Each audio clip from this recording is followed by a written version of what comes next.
यह कहानी एक गहरे और प्रतीकात्मक संदेश के साथ शुरू होती है, जिसमें एक कौवे की दृष्टि से जीवन और संबंधों की जटिलताओं को देखा गया है। यह न केवल नैतिकता, मूल्य और स्वयं की पहचान पर सवाल उठाती है, बल्कि इस बात पर भी प्रकाश डालती है कि किस प्रकार अनुभव और परिस्थितियां हमारे निर्णयों को प्रभावित करती हैं। एक जंगल के शांत कोने में, जहां प्रकृति की अद्भुत ध्वनियाएं गूंजती थीं और सूर्य की किरणें पेड़ों की शाखाओं से छनकर धरती पर गिरती थीं, वहीं एक पुराना और अनुभवी कौवा रहता था। इस कौवे ने अपने जीवन में अनेक उतार चढ़ाव देखे थे। उसका नाम काकभूषण था। उम्र के साथ साथ उसने जीवन के कई रहस्यों को समझा था और उसकी दृष्टि दूसरों से अधिक पैनी और ज्ञानवान मानी जाती थी। काकभूषण का मानना था कि जीवन में भूख, दर्द और कठिनाइयां क्षणिक होती हैं, लेकिन कुछ गलत निर्णय पूरे जीवन को कड़वाहट से भर सकते हैं। वह अक्सर अपने अनुभव साझा करते हुए कहा करता था, भूखे मर जाना आसान है, लेकिन एक गलत संबंध जीवन को नष्ट कर सकता है। इस विचार का आधार उसका एक अनुभव था, जो उसने अपने युवा दिनों में किया था और जिसने उसके दृष्टिकोण को हमेशा के लिए बदल दिया। इस कहानी में एक महिला का जिक्र है, जिसके व्यक्तित्व और स्वभाव ने काकभूषण को यह सिखाया कि हर संबंध में सच्चाई और समझदारी का होना कितना आवश्यक है। लेकिन सवाल यह है कि वह महिला कौन थी? क्या वह सच में इतनी खतरनाक थी कि कौवे को यह समझना पड़ा कि उससे दूरी बनाए रखना ही बेहतर है? या फिर यह केवल काकभूषण की धारणाएं थीं, जो उसके व्यक्तिगत अनुभवों से उपजी थीं? आगे की कहानी इन सवालों का उत्तर देने की कोशिश करती है। यह न केवल काकभूषण की जिंदगी को उजागर करती है, बल्कि हमारे समाज में संबंधों, मानवीय स्वभाव और सही गलत के सवालों पर भी एक गहन दृष्टिकोण प्रदान करती है। चाहे जीवन में कुंवारे मर जाना, लेकिन कभी भी ऐसी स्त्री के साथ में विवाह मत करना, या फिर कहे तो किसी प्रकार का रिश्ता, दोस्ती या फिर संबंध ऐसे स्त्रियों से भूल कर भी नहीं रखना। प्रिय मित्रों, आज आप जीवन की एक ऐसी सच्ची कहानी से रूबरू होने वाले हो, जिससे आपको अपने आसपास के स्त्रियों के बारे में ऐसी राज पता चलेगी जिसे सुनकर आपका रूह कांप जाएगा। हाँ प्रिय मित्रों, इस कहानी में आप लोगों को सुनने के लिए मिलेगा कि वह लड़की कैसी हुआ करती है, जिनसे इंसान अगर भूल से भी शादी कर ले तो वह बर्बाद हो जाता है। चाहे कितना भी धन कमाए, लेकिन हमेशा गरीब ही बना रहता है। आइए इस कहानी के माध्यम से समझते हैं। एक बार की बात है, एक तालाब के किनारे एक पेड़ में बूढ़ी चिड़िया और कौवा रहा करते थे। कौवा बूढ़ी चिड़िया के पास बैठा हुआ था।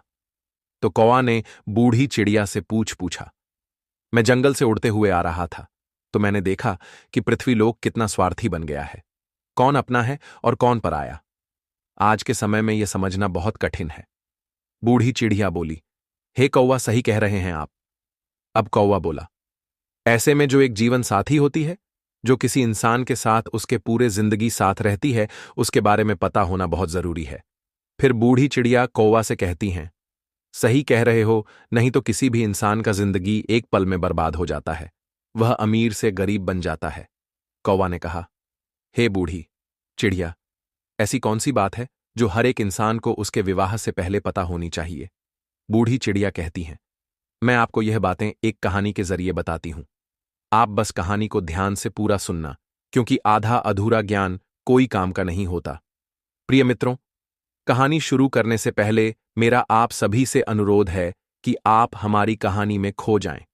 उससे पहले हमारे चैनल स्पिरिचुअल ज्ञान गंगा को सब्सक्राइब करके बेल आइकॉन अवश्य दबा लें, जिससे हमारी हर वीडियो का नोटिफिकेशन सबसे पहले आप तक पहुंच सके और आप हमारी हर वीडियो से प्राप्त ज्ञान को अपने जीवन में उतार सके। तो चलिए कहानी शुरू करते हैं। तब बूढ़ी चिड़िया कहती हैं, हे कौवा, प्राचीन काल की बात है। एक गांव जो कि नदी के किनारे बसा हुआ था, उस गांव में एक बहुत ही दयावान राजा रहते थे और उनकी 2 रानियां थीं। और राजा अपने पत्नियों से बहुत ही घनिष्ठ प्रेम करते थे। और एक दिन राजा के राजमहल में एक बेटा पैदा होता है, और इसी खुशी में गांव के जो राजा थे, वह अपने दरबार में नृत्य सम्मेलन का आयोजन करते हैं। और इस नृत्य सम्मेलन में आसपास के गांव से भी कुछ लड़कियां भाग लेती हैं। शाम का समय था और नृत्य कला का आयोजन शुरू हो चुका था, और तभी राजा की नजर अचानक से एक सुंदर स्त्री पर पड़ती है, जिसका नृत्य देखकर राजा उन पर मोहित हो जाते हैं। और उसके बाद राजा मंत्री को कहकर अपने विवाह का प्रस्ताव उस लड़की के सामने ने पेश करवाते हैं। और वह लड़की इस प्रस्ताव को सुनकर के आश्चर्य में पड़ जाती है। और वह लड़की उस मंत्री से कहती है, मुझे कुछ वक्त दीजिए, मैं सोचकर बताती हूं। फिर कुछ दिनों के बाद राजा उस लड़की से शादी कर लेते हैं। फिर कुछ सालों के बाद छोटी वाली रानी के 2 पुत्र होते हैं। कुछ समय के बाद उनके तीनों बेटे बड़े हो गए, लेकिन प्रिय मित्रों, दूसरे वाले रानी का एक भी पुत्र नहीं था, क्योंकि उनके नसीब में कोई संतान प्राप्ति नहीं था। और प्रिय मित्रों, आप लोग जानते ही हैं कि राजा महाराजाओं को यह शौक हुआ करता था जंगल में शिकार का खेल खेलने का। तो जो राजा के 3 बेटे थे, उनमें से सबसे बड़ा बेटा एक दिन अपने घोड़े पर सवार होकर के जंगल में शिकार करने के लिए गया। और जंगल में शिकार खेलते खेलते पूरा दिन बीत गया, परंतु उसके हाथों से एक हिरण का वध तक नहीं हुआ। उसने एक भी हिरण को नहीं मार पाया। लेकिन तभी अचानक से सामने एक बहुत ही घने जंगल में से एक पागल इंसान निकल करके आया। वह बहुत ही अजीब सा फटा छेटा कपड़ा पहना हुआ था और उसका व्यवहार भी थोड़ा अजीब सा था। साथ ही खाने के तलाश में इधर उधर भटक रहा था और कंधे पर तोता बैठा हुआ था। उस इंसान और तोते के बीच में बहुत ही गहरी दोस्ती थी। प्रिय मित्रों, फिर वो राजकुमार जो कि शिकार करने आए हुए थे, वो उस पागल व्यक्ति के पास जाते हैं और पूछते हैं कि आप कौन हो, तुम यहां जंगल में क्यों भटक रहे हो। लेकिन प्रिय मित्रों, वो पागल व्यक्ति कुछ नहीं बोलता और उसे बहुत ही तेज की भूख लगी होती है, क्योंकि वो पागल व्यक्ति खाने के तलाश में था। इतने में ही राजकुमार अपने थैले में से कुछ लड्डू निकाल करके उस पागल व्यक्ति को देते हैं और भूखा व्यक्ति लड्डू को देखते ही लपक लपक कर खाने लगा। इतने में ही राजकुमार उस पागल व्यक्ति से पूछते हैं कि आखिर कौन हो आप और इस घने जंगलों में अकेले क्यों भटक रहे हो, आपका परिवार कहाँ है। यह सुनते ही उस पागल व्यक्ति के हाथ से लड्डू छूटकर जमीन पर गिर जाता है और उस पागल व्यक्ति की आंख भरती है। वह फूट फूट कर रोने लगता है और यह सब देखकर राजकुमार बहुत रानी में पड़ जाते हैं और उस पागल व्यक्ति से पूछते हैं कि आप क्यों रो रहे हो। तभी उस पागल व्यक्ति के कंधे पर जो तोता बैठा हुआ था, वह कहता है, मेरे मालिक अपने बेटे के कारण इस स्थिति में जंगल में भटक रहे हैं। फिर राजकुमार कहते हैं कि ऐसा क्या हुआ इनके साथ में। तब तोता कहता है, इनके पास वाले नगर में एक लड़की है जिसका पिता एक राजकुमार है और वह अपनी बेटी की शादी करवाना चाहते हैं, परंतु वह लड़की तो शादी करने के लिए तैयार है, लेकिन उसकी एक शर्त है कि उस इंसान से शादी करना चाहती है जो उसके प्रश्नों का उत्तर दे सके। इसलिए जो कोई शादी की इच्छा लेकर के उसके पास में जाता है, वह उससे एक सवाल पूछती है और अगर कोई व्यक्ति उस सवाल का उत्तर दे देगा, उसके साथ में वह विवाह कर लेगी, और अगर सवाल का उत्तर नहीं दे पाता है तो उसका शीश कटवा देती है। और इसी चक्कर में इनका एक पुत्र था जो कि उस स्त्री के द्वारा मारा गया और मेरे मालिक यह सदमा बर्दाश्त नहीं कर पाए और अपना मानसिक संतुलन खो दिए, और इसी वजह से इनका राज्य भी अब उस स्त्री के कब्जे में है। इतनी बात होते ही वह व्यक्ति वहां से चला जाता है और यह सारी बात सुनकर राजा के दिल और दिमाग में उस राजकुमारी वाली बात बैठ जाती है और वापस शिकार पर से महल की तरफ लौटते समय भी पूरे रास्ते उसी राजकुमारी का ख्याल उस राजकुमार के दिमाग में चल रहा था। राजा जब लौट करके अपने घर आए तो घर आकर के रात्रि में लेटकर आराम तो कर लिया, लेकिन सुबह में भी वही राजकुमारी के ख्यालों में डूबे हुए थे। अब राजा से रहा नहीं गया और वह शीघ्र ही अपना घोड़ा उठाते हैं और उस राजकुमारी के महल की तरफ चल देते हैं। और तभी राजकुमार के माता पिता उनसे पूछते हैं कि बेटा कहाँ जा रहे हो। तब राजकुमार कहता है कि हमारे बगल वाले राज्य में एक राजकुमारी रहती है और वह विवाह करना चाहती है, परंतु उस राजकुमारी का यह कहना है कि उसका कोई प्रश्न है कि जो कोई उसके प्रश्न का उत्तर दे देगा वह उसके साथ विवाह कर लेगी, और जो नहीं दे पाता उसका सर कटवा देती है। अब तक उसके चक्कर में कई लोग मारे गए हैं और कई राज्यों को वह स्त्री अपने कब्जे में ले रखी है। यह सुनकर राजकुमार के माता पिता ने राजकुमार को बहुत रोकने की कोशिश की, परंतु राजकुमार उनका एक भी नहीं सुना और राजकुमारी के महल की ओर निकल जाते। महल पर पहुंचते ही राजकुमार ने विवाह का प्रस्ताव रखा तो राजकुमारी कहती हैं कि मैं आपसे विवाह करने के लिए तैयार हूं, परंतु आपको मेरे एक प्रश्न का उत्तर देना पड़ेगा, तभी मैं आपसे विवाह कर पाऊंगी। और अगर आप मेरे प्रश्नों का उत्तर नहीं दे पाते हैं तो आपका सर कटवा दिया जाएगा। राजकुमार ने इस शर्त को स्वीकार कर लिया और बोला, राजकुमारी पूछिए, आपका क्या प्रश्न है? मैं आपके प्रश्नों का उत्तर देने के लिए तैयार हूं। फिर राजकुमारी अपना वह एक प्रश्न पूछती है जो अभी तक कई लोगों से पूछते आ रहे थे, और जब राजकुमारी ने प्रश्न पूछा तो वह राजकुमार देखता रह गया। जब उत्तर नहीं आया तो राजकुमार का शिष्य कटवा दिया गया। प्रिय मित्रों, ऐसा कौन सा प्रश्न था जो कि राजकुमारी पूछती थी, लेकिन कोई भी इनके प्रश्नों का जवाब नहीं दे पाता था? इसके बारे में आपको आगे वीडियो में जरूर पता चल जाएगा कि राजकुमारी ऐसा क्यों करती थी। क्यों हर वह व्यक्ति जो राजकुमारी से शादी करना चाहता था उससे वही एक सा प्रश्न पूछा करती थी। जब बड़े वाले भाई मारे गए तब बड़े से छोटा दूसरे नंबर के राजा ने विचार किया कि वह राजकुमारी के पास जाएगा और अपने भाई का बदला लेगा, परंतु जैसे ही राजकुमारी उसके सामने आती है तो वह राजकुमार उस राजकुमारी को देखकर उन पर मोहित हो जाते हैं और खुद में सोचते हैं कि यह कितनी सुंदर स्त्री है, काश मैं इनसे विवाह कर पाता। लेकिन फिर राजा राजकुमारी से कहता है, मेरे बड़े भाई कहाँ हैं? तो राजकुमारी कहती हैं कि मुझे इसके बारे में कुछ नहीं पता। यह सब सुनकर राजकुमार फिर से सोच में पड़ जाते हैं। तब राजकुमारी राजकुमार से कहती हैं, क्या सोच रहे हो? तब राजकुमार कहता है कि आप कितनी सुंदर हो, मैं आपसे विवाह करना चाहता हूं। तो फिर राजकुमारी कहती हैं, मैं आपसे विवाह तो कर लूंगी, लेकिन मेरा एक प्रश्न है, पहले आपको उस प्रश्न का उत्तर देना पड़ेगा। तो राजकुमार कहता है कि ठीक है, आप अपना प्रश्न पूछो। लेकिन दूसरे वाले राजकुमार भी उनके प्रश्नों का उत्तर नहीं दे पाते हैं और उनका भी सर कटवा दिया जाता है। इसी प्रकार उस विवाह के चक्कर में उस राजा के 3 लड़के थे, उनमें से 2 लड़के मारे गए। अब बचा सबसे छोटा वाला, वह भी अपने घोड़े को लेकर राजकुमारी के महल की ओर चल देता है। उनके माता पिता ने उन्हें रोकने की बहुत कोशिश की, लेकिन छोटे वाले भाई चलते हुए कहता है, हम जा रहे हैं उस हत्यारी राजकुमारी से अपने भाइयों का बदला लेने, या तो मैं उस हत्यारिन से बदला लेकर के आऊंगा, अन्यथा आप यह समझ लेना कि आपका कोई बेटा था ही नहीं। उनके माता पिता ने उन्हें बहुत रोकने की कोशिश की, लेकिन वह बदला लेने के चक्कर में चल देता है। रास्ते में जाते जाते उस लड़के ने विचार किया कि जैसे मेरे भाई गए थे, अगर वैसे मैं गया तो मैं भी मारा जाऊंगा, लेकिन जाऊंगा तो जरूर। पर कुछ सोचने समझने के बाद उसने क्या किया कि उस राजकुमारी की महल से थोड़े हटकर एक बगिया थी, उसने अपने घोड़े को वहीं पर छोड़ दिया और उस बगिया के अंदर चला गया, और राजकुमारी वहां पर उस शांत वातावरण में विश्राम करने के लिए आया करती थी। अब उस बगिया में एक सरोवर था और उस सरोवर के किनारे वह राजकुमार एक आम इंसान के वेशभूषा में खड़ा था। जी हां प्रिय मित्रों, सभी लोग बड़े ध्यान से सुनना, यह बहुत ही अलौकिक कहानी है।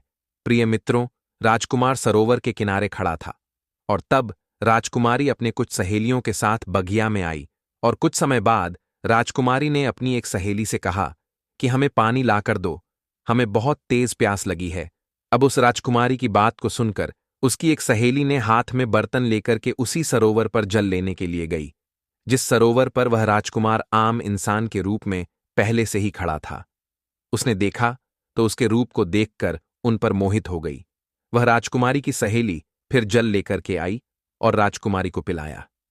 फिर तुरंत लौट करके सरोवर के पास चली गई और उसने जाकर के उस राजकुमार यानी कि उस आम आदमी से कहती है कि आप कौन हो, यहां क्या कर रहे हो? मैं आपको देखते ही आपके रूप पर मोहित हो गई हूं और मैं शीघ्र ही आपसे विवाह करना चाहती हूं। फिर राजकुमार कहता है कि वह तो ठीक है, लेकिन आप कौन हो? फिर वह लड़की कहती है कि मैं राजकुमारी की सहेली गंगा हूं। यह सुनकर के राजकुमार उस गंगा के साथ उसके घर चले जाते हैं और गंगा अपने आंगन में चारपाई बिछा करके उस राजकुमार को बैठा दिया और उसके बाद में भोजन करवाया, और फिर कहती है कि आप क्या सोच रहे हो, आप विश्वास करिए, मैं आपको कभी धोखा नहीं दूंगी, क्योंकि मैं तुम्हारे रूप के ऊपर दीवानी हो चुकी हूं, मैं तुमसे प्यार कर बैठी हूं।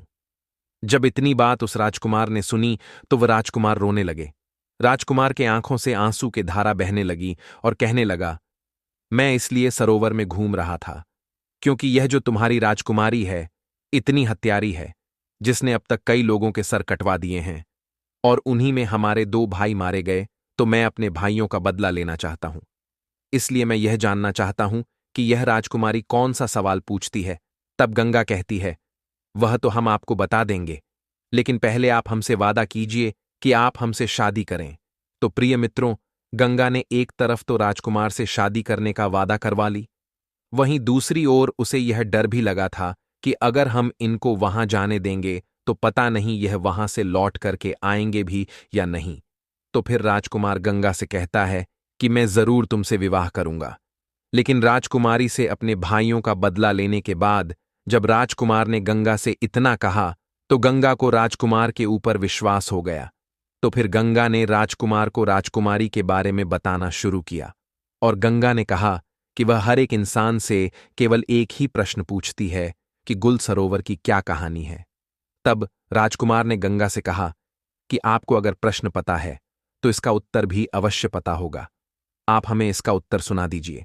लेकिन गंगा तुरंत हाथ जोड़ करके बोली, हे महाराज, अगर मुझे उत्तर के बारे में मालूम होता तो चाहे कुछ भी हो, मैं आपको इसके बारे में जरूर बताती। लेकिन गंगा कहती है, राजकुमारी के राज्य में एक साधु रहता है, सिर्फ उन्हीं को यह गुलसरोवर वाली कहानी पता है, और उसने ही राजकुमारी को यह सलाह दी है कि अगर तुमसे कोई शादी करना चाहे तो तुम उससे गुल सरोवर की कहानी के बारे में पूछो।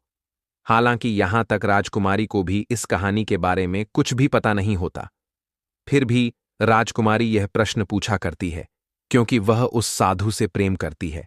तब राजकुमार ने गंगा से कहा, चलो ठीक है, कोई बात नहीं, तुमने हमारा काम थोड़ा आसान कर दिया। अब हम जाते हैं, पहले गल और सरोवर की कहानी के बारे में पता करते हैं कि इसकी कहानी क्या है। इसीलिए आप यहीं पर इंतजार करिए और हम वापस लौट करके जरूर आएंगे। तब गंगा बोलती है, महाराज, गुलसरोवर की कहानी कहाँ मिलेंगे? मैं आपको यह बता सकती हूं, लेकिन वहां से जिंदा लौटना नामुमकिन है, वहां से जिंदा नहीं लौट पाओगे। राजा बोले, क्यों नहीं लौट पाएंगे? तब गंगा बोली, रास्ते में बहुत खतरा है, इसलिए आप वहां मत जाइए। इस जिद को छोड़िए, आप अपने भाइयों का बदला नहीं ले पाओगे, आप हमारे साथ विवाह कीजिए और बदला लेने के बारे में भूल जाइए। उस राजकुमार ने कहा, चाहे रास्ते में कितनी भी कठिनाई क्यों ना हो, चाहे संकट कितने भी हो, लेकिन मैं जाऊंगा जरूर और अपने भाइयों का बदला जरूर लूंगा। तो गंगा ने सोचा कि अब हम चाहे इनको कितना भी रोकने की कोशिश करें, लेकिन यह नहीं रुकेंगे।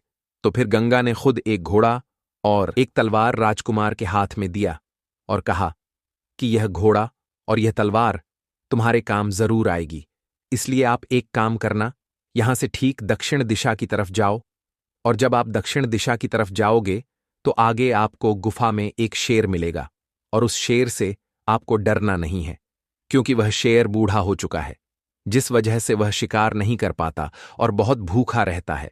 जब आप उसके पास जाओगे तो इस तलवार के मदद से रास्ते में उस शेर के लिए कुछ खाने को जरूर ले जाना, और जब वह शेर गुफा से बाहर आए तब उसके सामने यह खाने की चीज रख देना, वह उसे खा करके तुम्हारी मदद जरूर करेगा। बस इतना ध्यान रखना कि आप जब जंगल में थोड़ा आगे बढ़ो तो आप समुद्र के किनारे पहुंच जाओगे, तो वहां से आगे आपको समुद्र के उस पार जाना होगा। और इतना कहकर गंगा राजकुमार को विदा कर देती है, और राजकुमार दक्षिण दिशा में जंगल की तरफ निकल जाते हैं।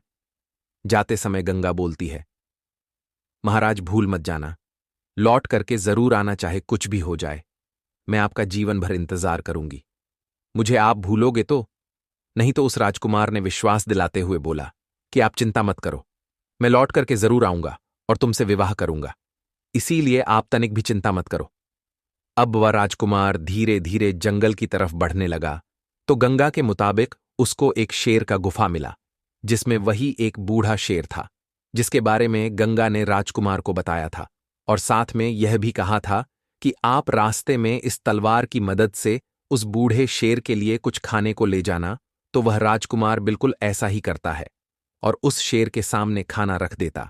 चूंकि शेर बहुत भूखा था, तो वह खाना देखते ही बहुत खुश हो जाता है और लपक कर खाना शुरू कर देता है।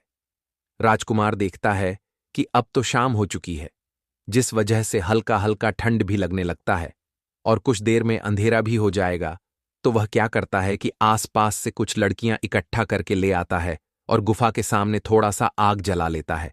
तब उसी आग के पास में आकर वह शेर राजकुमार के बगल में बैठ जाता है और राजा उस शेर को लाने लगता है और कुछ समय बाद राजकुमार को आंख लग जाती है।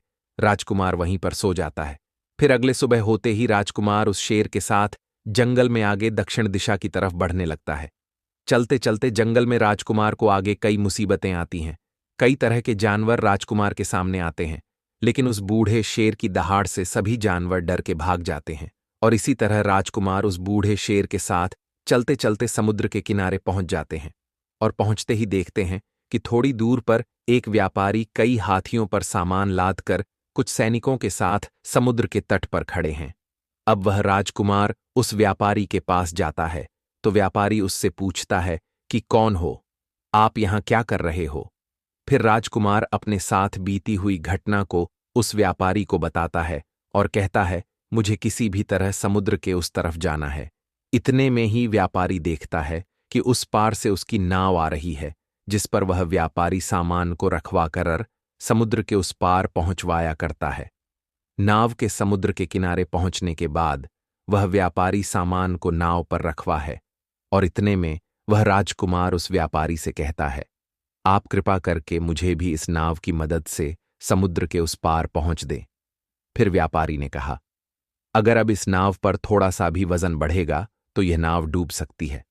मुझे माफ करें, मैं आपकी मदद नहीं कर पाऊंगा। राजकुमार ने कहा, अब तो आप सब कुछ जानते हैं, मेरा समुद्र के उस पार जाना कितना जरूरी है। आप एक काम करिए, मेरे पास कुछ सोने के सिक्के हैं और यह गले की चैन, इसको आप रख लीजिए, परंतु मुझे इस नाव से जाने दीजिए। प्रिय मित्रों, वह व्यापारी बहुत ही लालची था, इसलिए वह राजा के दिए हुए सोने के सिक्के और उसकी चैन रख लेते हैं और नाव से सैनिक के द्वारा कुछ सामान उतरवा के राजा को उस नाव पर जाने देते हैं। और इसी तरह राजकुमार उस नाव पर बैठकर समुद्र के उस पार गुल और सरोवर की कहानी के तलाश में निकल जाते हैं। ठीक 15 दिन बाद राजकुमार समुद्र के उस पार एक नगर में पहुंच जाते हैं और नगर में गुल और सरोवर की कहानी के तलाश में इधर उधर भटकने लगते हैं।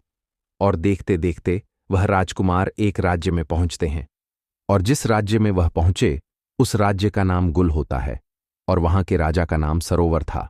वहां पर पहुंचकर राजकुमार देखता है कि सरोवर नाम के राजा के राज्य में नित्य कला होता था और वहां पर कई लोग आया करते थे, गीत बजता था, नृत्य कला होता था।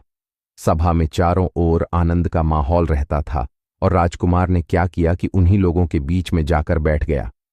अब 3-4 दिन लगातार वहां पर आता है और चुपचाप चला जाता है, लेकिन किसी से कुछ नहीं कहता। एक दिन सरोवर नाम के राजा की नजर उस पर पड़ गई और सरोवर नाम के राजा ने उसको उठाया।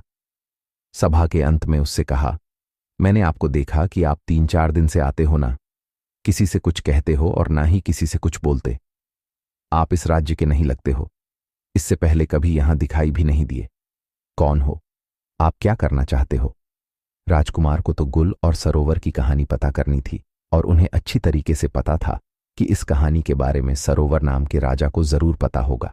इसलिए राजकुमार सरोवर नाम के राजा से कहता है, महाराज, मैं कुछ संगीत गाना चाहता हूं। यह सुनकर सरोवर नाम के राजा उनसे बोलते हैं कि कौन सा संगीत ठीक है, आप सुनाइए। और इतने में सरोवर नाम के राजा के इशारे पर पीछे से ढोल बजने लगते हैं और राजकुमार संगीत गाने लगते हैं। उस राजकुमार ने इतना सुंदर संगीत सुनाया कि पूरी सभा बैठी हुई वाह वाह करने लगी। राजा खुश हो गया और राजा ने खुश होकर के बोला, हम तुम्हारे इस गायकी से इतने खुश हैं कि आप चाहे तो कुछ भी मांग सकते हो। आप जो मांगोगे हम आपको वह जरूर देंगे, ये हमारा वचन है। फिर राजकुमार कहने लगा, महाराज ऐसा ना हो, मैं मांगूं और आप अपना पैर पीछे खिसका ले। इसलिए एक काम कीजिए, आप रहने दीजिए। जो कुछ भी है वह ठीक है और जैसे भी है ठीक है, हम जैसे हैं अच्छे हैं। तो उस राजा ने कहा, नहीं, आप मांगो, ऐसा कुछ नहीं है। आप जो कहोगे वह हम आपको देंगे। आपकी जो इच्छा हो वह आप मांगना। अब उस राजकुमार ने कहा, हे महाराज, मुझे कुछ नहीं चाहिए, मुझे केवल आप गुल और सरोवर की कहानी बता दीजिए। उस सरोवर नाम के राजा को पसीना आ गया, जो सरोवर नाम का राजा था। उसने कहा, तुमने यह क्या मांग लिया? तुम मुझसे मेरा पूरा साम्राज्य मांग लेते, वो भी मैं तुम्हें दे देता, लेकिन तुमने मुझसे यह कैसा सवाल पूछ लिया।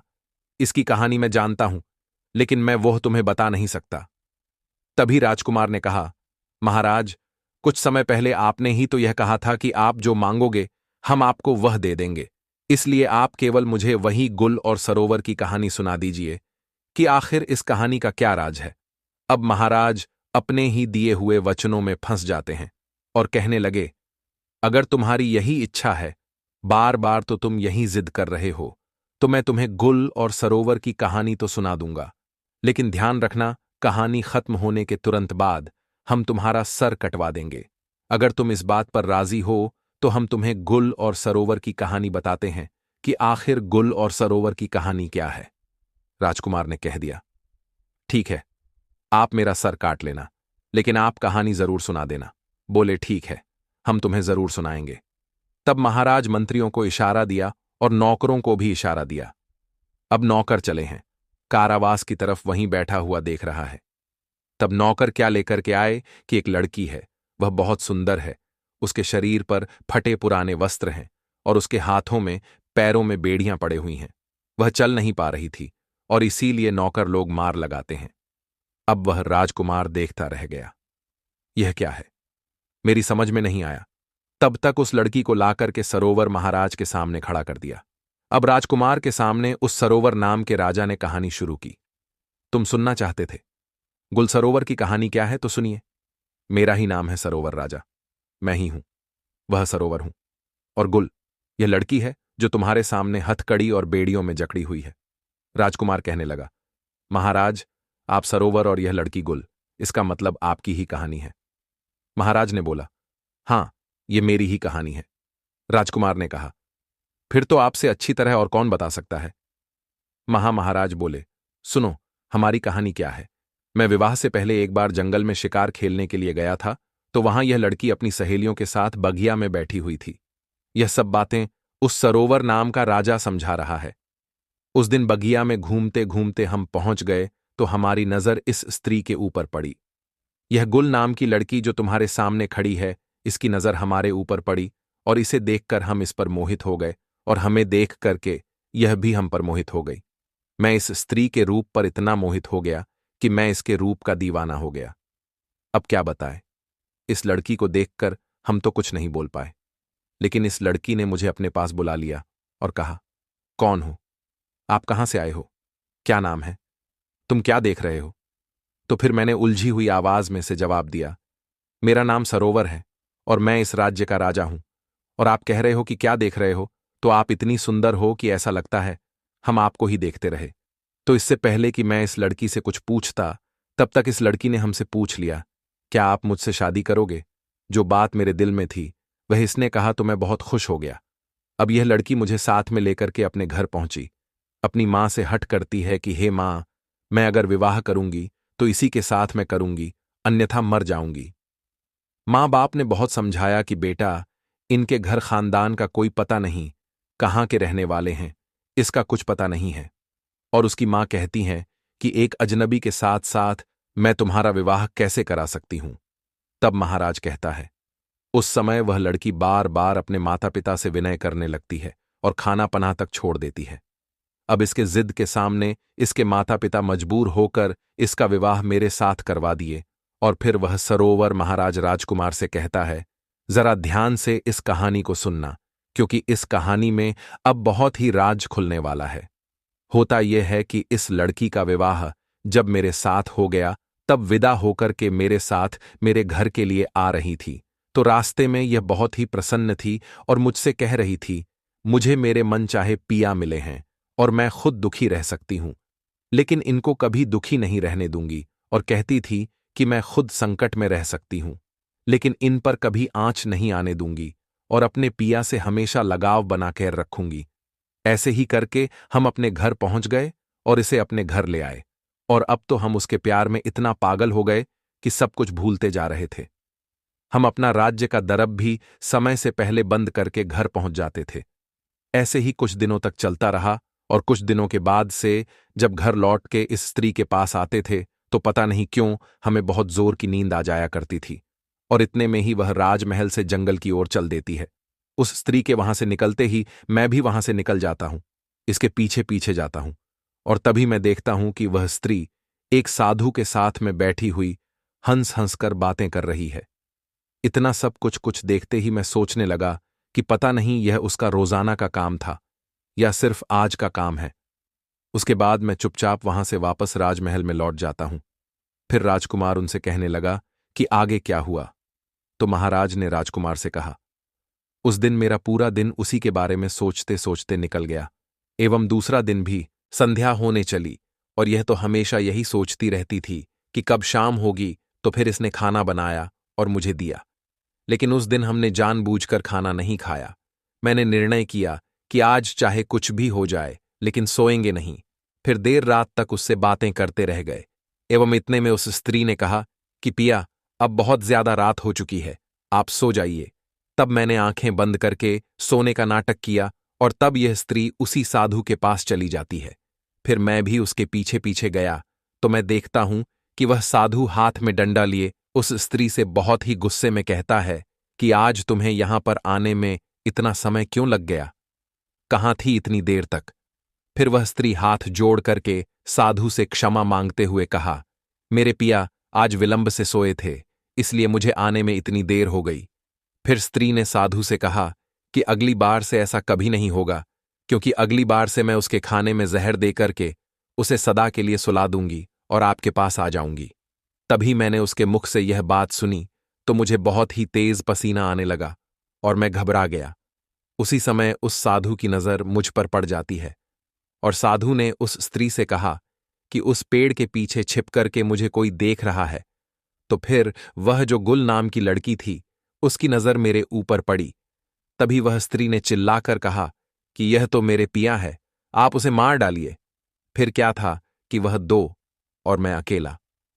वो दोनों ने मिलकर मुझ पर आक्रमण किया और मुझे मारने की कोशिश की और हमारे बीच युद्ध छिड़ गया और फिर मैं युद्ध करते करते नीचे गिर गया।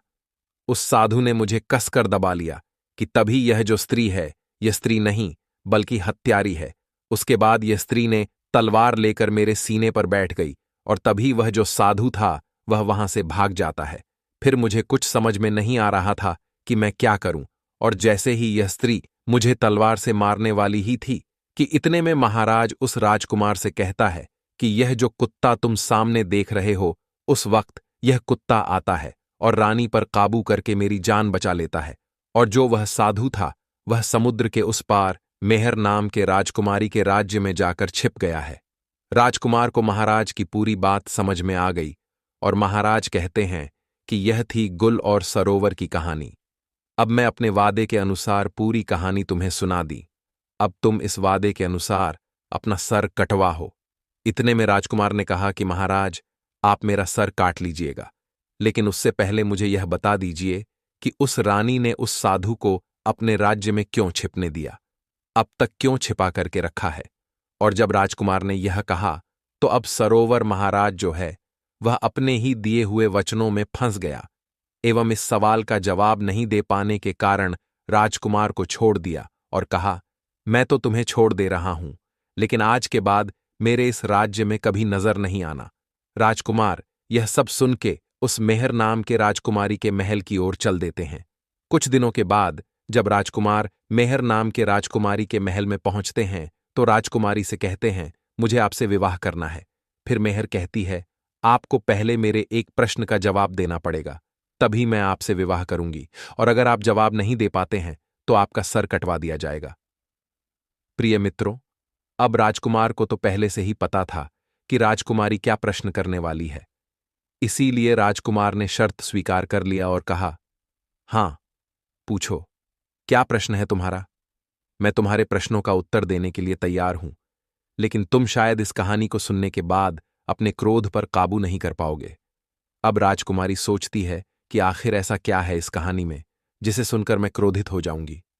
राजकुमारी इस बात पर ध्यान नहीं देते हुए राजकुमार से कहती हैं कि आप कहानी सुनाओ, क्योंकि राजकुमारी उस साधु के प्रेम में अंधी होती है। अब राजकुमार कहानी सुनाता है और जैसे ही कहानी पूरी होती है तो राजकुमारी कहने लगी, ऐसा क्या था इस कहानी में जो मुझे क्रोध आता? राजकुमार बोले, जिस साधु के प्रेम में तुम अंधी हो वह वही गुल सरोवर वाला साधु है जो वहां से भागकर समुद्र के पार तुम्हारे पास आकर छिपा हुआ है। अब मेहर को विश्वास नहीं होता और वह तुरंत राजमहल से निकलकर अपने राज्य में उस साधु के यहां पहुंचती है और उस मेहर के साथ पीछे से वह राजकुमार भी जाता है और मेहर उस साधु से पूछती है कि तुम कौन हो। साधु घबरा जाता है और कुछ बोल नहीं पाता। इतने में राजकुमारी समझ जाती है कि यह पक्का वही इंसान है। अब राजकुमारी उस साधु से कहती है, तुम्हारे चक्कर में कई लोगों का सर कटवाया गया। तुम खुद सभी लोगों को जंगल में ले जाकर के सिर कटवाए हो। अब तुम्हें भी सजा मिलेंगी। तुम्हारा भी सर राज्य के सभी लोगों के सामने कटवाया जाएगा। इतने में साधु बोलता है, राजकुमारी, मुझे माफ कर दो। मैंने किसी का जान नहीं लिया। वह सभी लोग अभी भी जिंदा हैं। तब वह राजकुमार जो मेहर के साथ आया था उस साधु से पूछता है कि कहाँ हैं सभी लोग, तुम मुझे जल्दी से बताओ। अब वह साधु मेहर और राजकुमार को एक ऐसी जगह पर लेकर जाता है जहां पर वह सभी लोगों को कैद करके रखा था। राजकुमार सभी लोगों को वहां से आजाद कराता है और उनके दोनों बड़े भाई भी मिल जाते हैं और राजकुमारी उस साधु को हमेशा के लिए उसी कैद में बंद कर देती है। तब राजकुमार उस मेहर नाम के राजकुमारी से कहते हैं, आपका बहुत धन्यवाद। आज आपके वजह से मैं अपने भाइयों से मिल पाया, जहां मुझे लग रहा था कि मेरे दोनों बड़े भाई कब का मर चुके हैं। और इतना बोलने के बाद राजकुमार मेहर नाम के राजकुमारी से कहते हैं, जीवन में कभी भी किसी इंसान को दूसरे पर विश्वास नहीं करना चाहिए जब तक कि आपको उस दूसरे इंसान के बारे में पूरी जानकारी नहीं हो, क्योंकि ज्यादातर इंसान के अंदर खुद के लिए स्वार्थ छुपा होता है। राजकुमार कहता है, जब कोई इंसान कभी कभी किसी परिस्थिति में चतुराई या चालाकी दिखाता है या दूसरों को बेवकूफ मानते हुए कोई अभिनय ढोंग या पाखंड करता है, तो इसे त्रिया चरित्र कहते हैं कि कैसे जब एक इंसान को अपना स्वार्थ दिखने लगता है तो वह अपने लोगों को भी बेवकूफ बनाकर अपना स्वार्थ को पूरा करता है और उसके साथ रहने वाले लोगों को इसके बारे में भनक तक नहीं लगती कि यह स्त्री या पुरुष त्रिया चरित्र की खेल कर रहा है। आज के टाइम में हर दूसरा लोग त्रिया चरित्र कर रहा है जिसके अंदर थोड़ा सा भी स्वार्थ है। इसलिए प्रिय मित्रों, जो आपके दिल के करीब है उसके बारे में आप पूरी जानकारी रखिए कि उसके अंदर खुद को लेकर कोई स्वार्थ तो नहीं छुपा है, और अगर ऐसा है तो आप उनसे थोड़ा दूर ही रहिए, क्योंकि ऐसे में आपको जिंदगी के हर एक कदम पर धोखा ही मिलेगा। क्योंकि एक स्वार्थी इंसान अपने स्वार्थ के लिए जिंदगी में कुछ भी कर सकता है। और राजकुमारी मेहर से इतना तना कहने के बाद वह राजकुमार अपने भाइयों के साथ महल की ओर चल देता है। प्रिय मित्रों, हमारी आज की कहानी यहीं समाप्त होती है। आशा है कि यह कहानी आपको प्रेरित करेगी और जीवन में धैर्य और सत्य का महत्व सिखाएगी। प्रिय मित्रों, इस कथा के बारे में आपके क्या विचार हैं? कृपया अपनी अनमोल राय हमें कमेंट बॉक्स में जरूर बताएं। हम आशा करते हैं कि यह कथा आपके मन को भा गई होगी और आपको आध्यात्मिक प्रेरणा मिली होगी। अगर यह कथा आपको पसंद आई हो तो कृपया वीडियो को लाइक करें, चैनल दिव्य ज्ञान सागर को सब्सक्राइब करें और इस वीडियो को अधिक से अधिक अपने मित्रों और परिवारजनों के साथ शेयर करें। बाकी मित्रों, आप सभी लोगों का वीडियो को यहां तक देखने के लिए दिल से धन्यवाद।